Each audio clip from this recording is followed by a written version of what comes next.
అమరావతి రాజధాని నిర్మాణ పనులకు తొలి అడుగు పడింది. టీడీపీ ప్రభుత్వం తీసుకున్న చర్యలలో భాగంగా తొలి అడుగుగా కంప చెట్లు, పిచ్చి చెట్లు, తుమ్మ చెట్ల తొలగింపు ప్రారంభమైంది.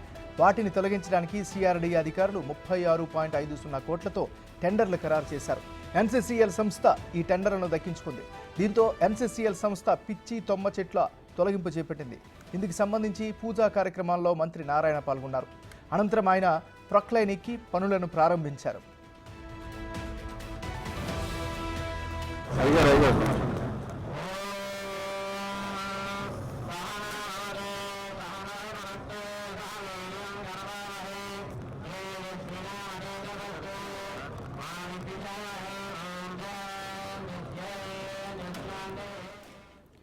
జంగిల్ క్లియరెన్స్ పనులను ఆన్ టైంలో పూర్తి చేస్తామని చెబుతున్నారు మంత్రి నారాయణ. అందుకు సంబంధించి మరిన్ని వివరాలు మా ప్రతినిధి మల్లికార్జున అందిస్తారు.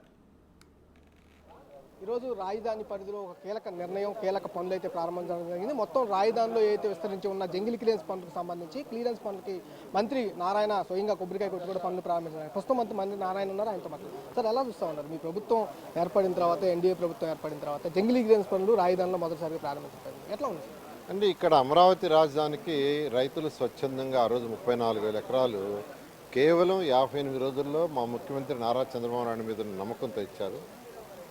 మేము దానికి తగ్గట్టుగానే 41,000 కోట్లతో టెండర్లు పిలిచి రోడ్లు, డ్రైన్స్, బిల్డింగ్స్ అన్నీ మొదలుపెట్టాం. అయితే ఎంతలేక ప్రభుత్వం పోవటం, వైఎస్ఆర్సీపీ రావటం, వాళ్ళు మూడు ముక్కలు ఆట ఆడుతూ విశాఖపట్నం అని, అమరావతి అని, కర్నూలు అని ఏమీ చేయకుండా వదిలేశారు. ఈ మధ్య ముఖ్యమంత్రి గారు ఇదంతా స్టడీ చేస్తే మొత్తం కంప్లీట్గా ముళ్ళ కంపులతో పదులు తయారైపోయినాయి. వెంటనే క్లియర్ చేయమని ఆదేశించారు. దాని మీద టెండర్లు పిలిచాము. 1 మంత్లో క్లియర్ చేసేటట్టుగా టెండర్లు ఇచ్చాము. దాన్ని ఇవాళ వర్క్ స్టార్ట్ చేసాం. 1 మంత్లో ఫస్ట్ ఈ ఏరియా క్లియర్ చేస్తే ఎవరి ప్లాట్ ఎక్కడుందో ఫస్ట్ తెలుస్తుంది. ఈ లోపల యాక్చువల్గా డిఫరెంట్ కమిటీలు వేసాం.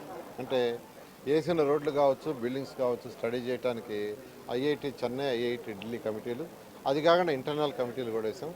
ఆ రిపోర్ట్లు రాగానే ఫర్దర్గా దాని మీద ముందుకు పోవడం జరుగుతుంది. అంటే అంతేకాకుండా రాజధానికి సంబంధించి కొన్ని సమస్యలు కూడా ఉన్నాయి. రైతులకు సంబంధించి కేసుల విషయం కానీ ఎక్కువగా వాళ్ళు కోర్టు చుట్టూ తిరుగుతున్న పరిస్థితి కూడా ఉంటుంది. వాటి మీద ఏమైనా దృష్టి పెడతాం జరిగింది? అవన్నీ కూడా యాక్చువల్గా లీగల్గా పర్సూ చేస్తున్నారు సీఎం గారు. అన్నీ కూడా క్లియర్ కావడం జరుగుతుంది. It takes time. ప్రధానంగా జంగిల్ క్లియరెన్స్కు సంబంధించి నెల రోజుల పాటులో కూడా మొత్తం జంగిల్ క్లియరెన్స్ అంతా కూడా చేస్తామంటూ కూడా మంత్రి నారాయణ చెబుతున్న పరిస్థితి కూడా కనిపిస్తూ ఉంది. అంతేకాకుండా ఏదైతే ఈ 58,000 ఎకరాలు అప్పుడు సేకరించడం జరిగింది, దాంట్లో 24,000 ఎకరాల్లో జంగిల్ ఉన్నట్లు కూడా గుర్తించడం జరిగింది. దాని మొత్తాన్ని కూడా నెల రోజుల టైం బౌండ్లో 36.4 కోట్లతో పాటు కూడా మొత్తం క్లియరెన్స్ చేస్తున్నట్టుగా కూడా మంత్రి నారాయణ స్వయంగా చెబుతున్న పరిస్థితి కనిపిస్తూ ఉంది. కెమెరామెన్ సురేష్తో మల్లికార్జున, బిగ్ టీవీ, అమరావతి.